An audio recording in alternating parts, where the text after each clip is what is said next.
नमस्कार। मैं professor S Narayan Raju YouTube channel में आप सबका मैं स्वागत करता हूं। आज मैं ऐसे एक सशक्त प्रचारक से संबंधित जानकारी देना चाहता हूं। हम सब जानते हैं, जब भी हम प्रयोजन मूलक हिंदी की बात करते हैं, फंक्शनल हिंदी मतलब कार्यालयों में और सबसे ज़्यादा दैनंदिन जीवन व्यवहार में पूर्णतः उपयोग करने वाली या उपयोग में लाए जाने वाली जो भाषा है, उस भाषा के उस पक्ष को प्रयोजन मूलक भाषा भी कहते हैं। और हिंदी के जो प्रयोजन मूलक पक्ष पर जो सर्वप्रथम जो सबको सूचित किया है और उस पर बहुत जोर दिया है, तो वे हैं मोटूरी सत्यनारायण जी हैं। आज मैं पद्म भूषण डॉक्टर मोटूरी सत्यनारायण जी का परिचय मैं देना चाहता हूँ। दक्षिण भारत में ही नहीं, संपूर्ण भारत देश में हिंदी प्रचार प्रसार के बारे में बातचीत करना या विचार करना आरंभ करे तो एक प्रचार प्रसार सर्वस्व को याद किए बिना अधूरा रह जाता है। अपने संपूर्ण जीवन को हिंदी प्रचार प्रसार के लिए समर्पित किए हैं। वह महान हस्ताक्षर वह और कोई नहीं है, पद्म भूषण डॉक्टर मोटूरी सत्यनारायण जी हैं। हिंदी प्रचार प्रसार सर्वस्व डॉक्टर मोटूरी जी का जन्म 2 फरवरी 1902 में आंध्र प्रदेश कृष्णा जिला के दोंडपाड़ू नामक गांव में हुआ था। बचपन से राष्ट्र के प्रति प्रेम के कारण मछलीपट्टनम जातीय कलाशाला में शिक्षा दीक्षा ली। दक्षिण भारत हिंदी प्रचार सभा की स्थापना गांधी जी के हाथों से हुई, यह सर्वविदित विषय है। मगर सभा आज एक भव्य वटवृक्ष बन गई। इसका मुख्य कर्ता धर्ता तो निस्संदेह कह सकते हैं कि पद्म भूषण डॉक्टर मोटूरी सत्यनारायण जी हैं। श्री मोटूरी जी के बारे में आर्यपुरी रमेश चौधरी जी ने इस प्रकार लिखा है कि सत्यनारायण जी के पास कोई उपाधि नहीं है, वे किसी कॉलेज के स्नातक नहीं हैं, उनकी विद्वत्ता व विस्तृत ज्ञान पर किसी शिक्षा संस्था की स्वीकृति मुद्रा नहीं है, वे स्वयं शिक्षित हैं। यद्यपि वे कुछ दिनों मछलीपट्टनम के जातीय कलाशाला में शिक्षित हुए हैं। सत्यनारायण जी ने हिंदी प्रचार प्रसार को सिर्फ भाषा तथा संस्कृति को सीखने तक सीमित नहीं किया। आमतौर पर भाषाई आंदोलन तो भाषा तथा संस्कृति तक सीमित करके संकुचित दृष्टिकोण से देखा जाता है। मोटूरी जी अंग्रेजी के समान हिंदी भी आम आदमी के हर विषय में उपयोग करने लायक करने के पक्ष में थे। यह मैं दोबारा इस वाक्य को मैं दोहराना चाहता हूँ।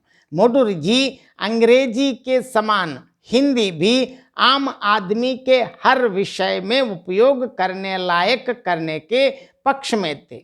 इसके बारे में स्वयं मोटूरी जी हिंदी प्रचार आज भी दक्षिण में जिंदा क्यों शीर्षक आलेख में इस प्रकार अभिव्यक्त किया है कि भारत का सांस्कृतिक दर्पण सभी भारतीय भाषाओं में एक सा मिल जाता है। सांस्कृतिक एकता के क्षेत्र में हिंदी भाषा के योगदान को जोड़ने पर मैंने कभी बल नहीं दिया, लेकिन मेरी इस दृष्टिकोण को मेरे कई सहयोगी मुझे मालूम है पसंद नहीं करते।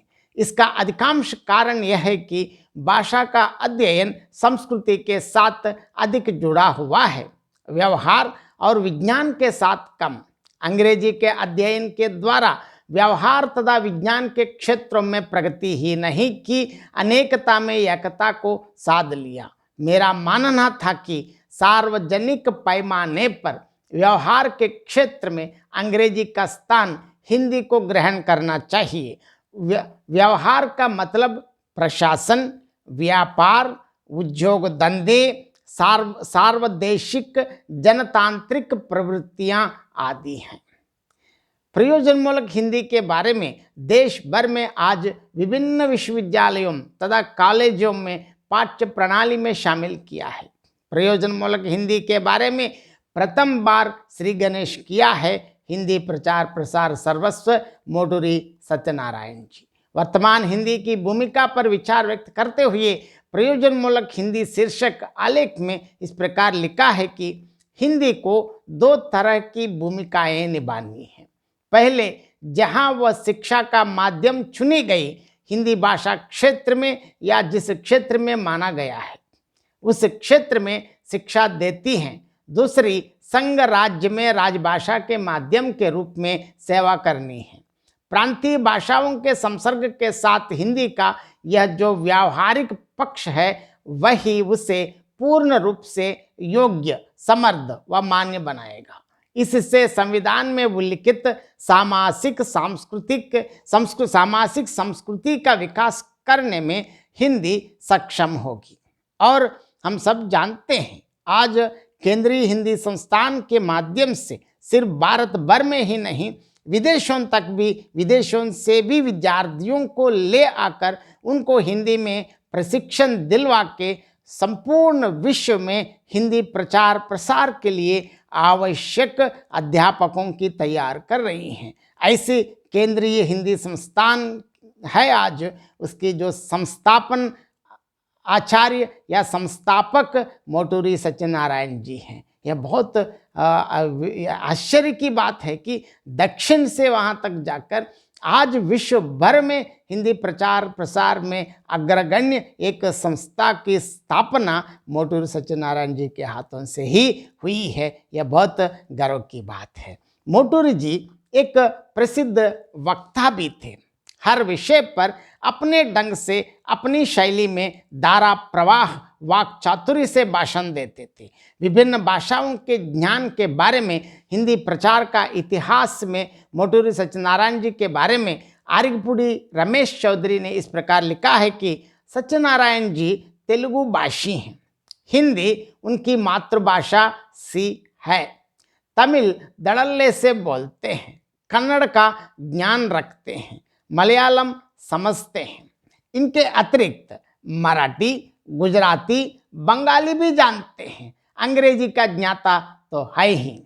देखिए कितनी भाषाओं के ज्ञान है। मोटूरी सत्यनारायण बहुमुखी प्रज्ञा पुरुष थे। तेलुगु, हिंदी और अंग्रेजी के लेखक के रूप में मोटूरी सत्यनारायण का अपना एक विशिष्ट स्थान है। संपादक, पत्रकार, अनुवादक, निबंधकार के रूप में उनकी पहचान है। मोटूरी सत्यनारायण के बारे में पंडित बनारसी दास चतुर्वेदी ने इस प्रकार कहा है कि सत्यनारायण जी का उच्चारण इतना शुद्ध है और वे ऐसी धारा प्रवाह हिंदी बोलते हैं कि किसी हिंदी भाषा भाषी को यह शक भी नहीं हो सकता कि वे दक्षिण भारत के निवासी हैं। ऐसा प्रतीत होता है कि वे परमात्मा की भौगोलिक भूल हैं। उनका जन्म आंध्र के बजाय संयुक्त प्रांत में होना चाहिए था। देखिए इस प्रकार उनकी ऐसी धारा प्रवाह बोलने की क्षमता पर बनारसी दास चतुर्वेदी जी का वक्तव्य हम बहुत मान्यता रखती है। मोटूरी जी विभिन्न विषयों पर अपने विचारों को व्यक्त किया है। वह हिंदी भाषा को मानव की संपूर्ण आवश्यकताओं के अनुरूप तैयार करने के लिए जीवन भर प्रयास किया है। और यहाँ मैं और एक बार जहाँ मोटूरी जी का जो मूल उद्देश्य प्रयोजन मूलक भाषा पर, वे कहते हैं यहाँ वो बार बार हिंदी का जो ऐसे रूप वो देखना चाहते हैं कि यहाँ व्यावहारिक मतलब प्रयोजन मूलक या व्यावहारिक हिंदी मतलब प्रशासन, व्यापार, उद्योग धंधे, सार्वदेशिक जनतांत्रिक प्रवृत्तियाँ मतलब संपूर्ण हमारे दैनंदिन जीवन व्यवहारों में पूर्णतः हमें सक्षमतापूर्वक हिंदी के द्वारा अपने सभी कार्य करने योग्य जैसे हिंदी भाषा का रूप बनाने की जरूरत है। यही आज प्रयोजन मूलक हिंदी की हम बात करते हैं। और इस प्रयोजनमूलक हिंदी के वो संस्थापक भी कह सकते हैं। और इन मोटूरी जी के बारे में उनके मैं यहाँ पूरे उनके जो लिस्ट रचनाओं की जो सूची मैं देना चाहता हूँ, क्योंकि इससे पता चलता है कि मोटूरी जी कितने हिंदी के प्रति समर्पित हैं। भाषावर राज्य के अंतर्गत प्रजातंत्र राज्य में भाषावर राज्य और संस्कृति के बारे में देखिए, वाङ्मय और उसके वाहन, साहित्यिक समन्वय, हमारा सांस्कृतिक पुनरुत्थान, स्वतंत्र भारत के स्फूर्ति स्रोत, दक्षिण की भक्ति परंपरा और सूरदास, ज्ञान विज्ञान और जन संस्कृति और भाषा समस्या पर, जनगणना और जनभाषाएं, भारत के राज्य और भारतीय भाषाएं, संघ भाषा हिंदी और संघ सरकार, राष्ट्र की भाषाएं और राष्ट्रीयता, हिंदी का चतुर्मुखी रूप, हिंदुस्तानी का मसला, सामान्य भाषा और सामान्य लिपि, राजभाषा और राजसेवक, भारतीय भाषा पीठ चाहिए। और आंध्र अभ्युदय में लिखा है भारत के नक्शे पर आंध्र राज्य की जलशक्ति आदि आती है। उनका संपूर्ण व्यक्तित्व के एक सफल नमूना है श्री मोटूरी सत्यनारायण जी। मैं इस संदर्भ में सर्व से दक्षिण के इसको दक्षिण के कहना भी मैं इतना नहीं मानता, क्योंकि वो भारत के ही सपूत कह सकते हैं। मतलब भारतीय भाषा और खासकर हिंदी के प्रचार प्रसार के लिए एक सक्षम प्रचारक कहने में कोई अतिशयोक्ति नहीं है। ऐसे मोटूरी सत्यनारायण जी को मैं इस श्रद्धापूर्वक इस वीडियो के माध्यम से मैं अपना श्रद्धा सुमन अर्पित करना चाहता हूँ। धन्यवाद।